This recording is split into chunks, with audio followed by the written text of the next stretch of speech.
জল পান করবেন গাড়া এবং কোন গ্লাসে। যাদের এই সমস্ত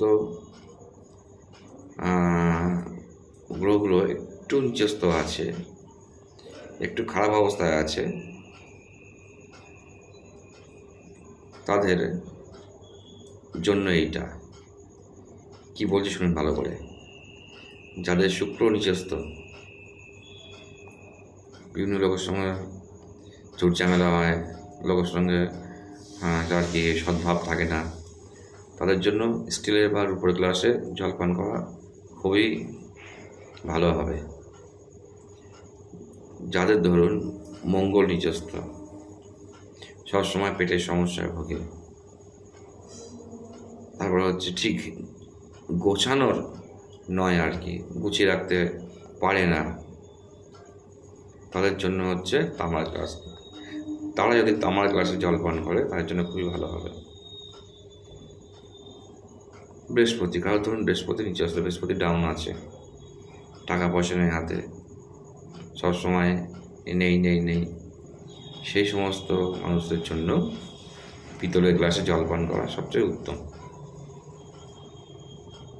যাদের ধরুন রবি নিচস্থ, একটু যশ খ্যাতি সুনাম নেই, তাদের জন্য তামার গ্লাসে জল পান করা উত্তম। যাদের ধরুন শনি নিচস্থ, সবসময় খারাপ খারাপ কাজ করে, দুমতো মিথ্যে কথা বলে,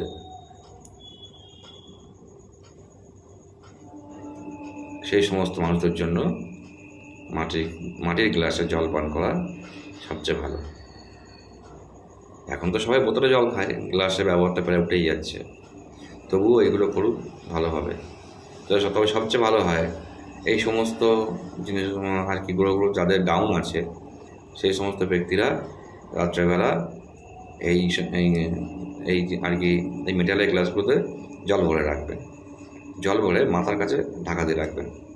সকালবেলা ঘুম থেকে উঠে বাসি মুখে ওই জলটা খেয়ে নেবেন, পান করে নেবেন, তাহলে আরও ভালো রেজাল্ট পাবেন।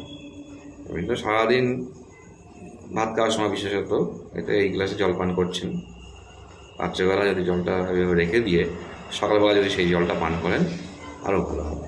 ধন্যবাদ।